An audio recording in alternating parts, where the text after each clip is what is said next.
Hi guys, I'm here to review the newest album from jazz flautist Elsa Nilsson, and it is called Liminal. It is out now on streaming, and I haven't actually looked to see if it has a physical release, but I believe it will be. You can look that up. Liminal is another modern jazz album that, much like Olden Helmuth's Tether, tends to go for a very relaxed vibe and then into the more acerbic, atonal chaos. But the difference here between Liminal and Tether is that Liminal actually does this a little bit better, I would say, than Tether does, in that it actually exists in the abrasive side, just a tad more, and a bit more for my taste. With this album, what we have here is, great syncopated rhythms, but Elsa's flute is quite often driven through overdrive. So I don't know how that's achieved, whether that's mic'd up or it's a synthetic flute, or I'm not too sure how that's done, but it is put through some sort of overdrive or distortion, giving the timbre of her flute a guitar-like sound, which is really interesting to me, in that I didn't really know anything about her before this release, and when I put this on, we get into, I think, maybe the first or second track, and there's these bits where it's starting to go really out there, and then you start hearing the soloing, and I actually thought at first, because I had it on in the car, that I was like, there's a guitarist.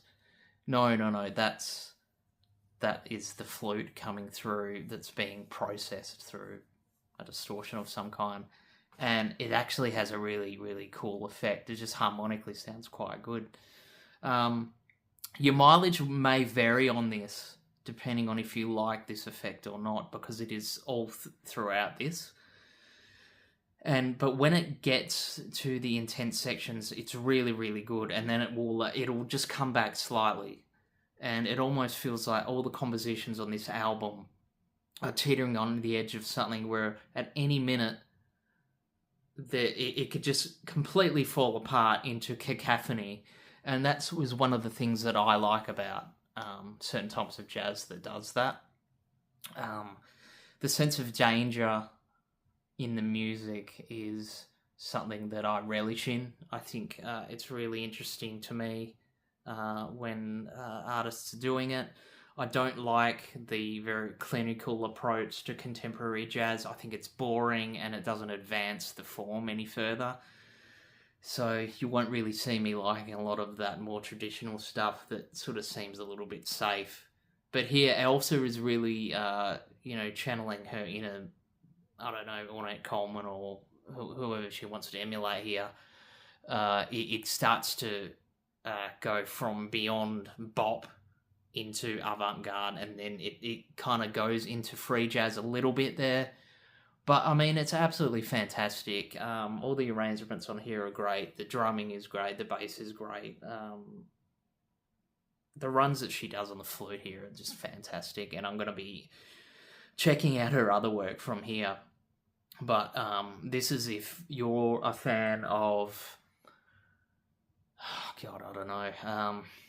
Similar to the Helmuth Tether album, if you like Mackay McCraven or John Zorn, maybe John Zorn fans will get a kick out of this, I reckon. Anything like that. Evan Parker. Who else would you like? I mean, you get the idea. Evan Parker, John Abercrombie. Maybe that's going more fusion-wise, but I mean, stuff like that. Coltrane, Sun Ra. Ezra Collective. You know, if you're fans of all this sort of stuff, I think you're going to get a kick out of Liminal. It's probably one of the best releases that I've heard. This is sort of a solid 9 out of 10 album, and it's out right now. These albums that I'm reviewing, although I don't at this time have a huge viewership, I would just encourage people to kind of check these out, because I think I looked and, you know, the internet presence is there for these artists, but I think they need to be given more exposure, because their music's brilliant, you know. Contemporary jazz needs these people like your Ezra Collectives and you know, Ahmed. You know, Ahmed plays Monk. I mean, I want to probably I want to review that soon, because that's been talked about a lot. It's really good. Of course, you've got your Kamazis and all that sort of stuff, Mackay McCraven, but these people need to be could have shouted from the rooftops, shout these people's names, because I think they're the future of jazz. If we want it to advance beyond a academic, scholarly pursuit, which is kind of what it's become. But anyway, Elsa, Nilsson, Liminal, check it out now. It's highly recommended. I'll see you in the next few videos in a couple of days. It's going to be a big week, so buckle in, because I'm sure there's going to be some takes to be had for some of the releases coming out this week. It's going to be actually quite epic. So I will see you in the next one.